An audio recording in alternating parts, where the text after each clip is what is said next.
Jeans T shirt এই দেশের তরুণদের আমার কাছে মনে হয় যে হাতে ধরে ধরে শিখিয়েছেন তৌকির ভাই। এর আগে কখনো স্টার কি জিনিস আমি বুঝি নাই, জনপ্রিয়তা কি আমি বুঝি নাই। পাগল ছিলাম অভিনয়ের প্রতি, কিন্তু একজন অভিনেতা মানুষকে কিভাবে জয় করতে পারে, কতটা জয় করতে পারে, এটুক জার্নিতে আমি টের পেয়েছি। তৌকির ভাইকে নিয়ে অনেকে অনেক কথা বললেন, এবং আমরা সবসময় একটা কথা বলি যে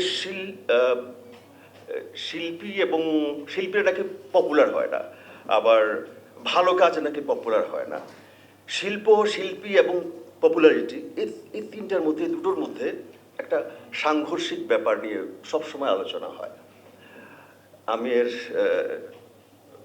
বিরুদ্ধে বলছি, এর বিপক্ষে বলছি এই জন্যে যে তৌকির আহমেদের যে জনপ্রিয় কে কেউ ছিল লেট 80s, পুরো 90s কিংবা আর্লি 2000 আমি মনে করতে পারি না। জিন্স টি শার্ট এই দেশের তরুণদের আমার কাছে মনে হয় যে হাতে ধরে ধরে শিখিয়েছেন তৌকির ভাই। ফিরিয়ে দেওয়া অরণ্যে ওনার যে জিন্স, যে টি শার্ট, এরপর কি যেন বলে, এলিফ্যান্ট রোডে খুব হিড়িক পড়ে যায় জিন্স কেনার, টি শার্ট কেনার।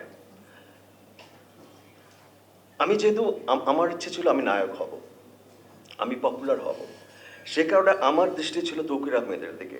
তৌকির আহমেদ কী করে কথা বলেন, কী করে হাঁটেন, কী পড়েন, কীভাবে কথা বলেন, সব কিছু। ওই যে ফ্যাশন আইকন তৌকির আহমেদকে আমি দেখেছি, সেটা আমার মাথায়, মগজে, সব কিছুতে একদম লেগেছিল।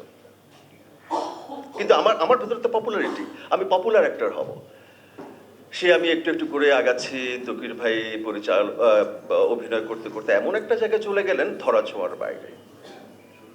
তৌকির ভাই পপুলারিটি আসলে বলে ব্যাখ্যা করার মতো না। আমি দেখেছি, আমি অনুমান করতে পারি কি ছিল তখন। তো উনি যখন পরিচালনায় এলেন, প্রথম নাটক দেখি একটা স্বর্ণমৃগ। স্বর্ণমৃগ তো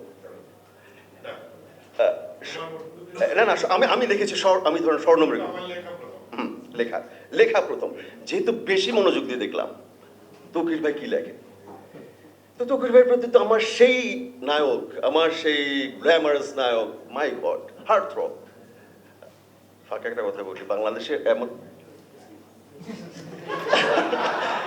বাংলাদেশের তরুণীদের, তরুণী দুটাই যোগ করে এত আলোকিত তরুণ, এত কাঙ্ক্ষিত তরুণ আমার কাছে মনে হয় সেই সময় কেউ ছিল না।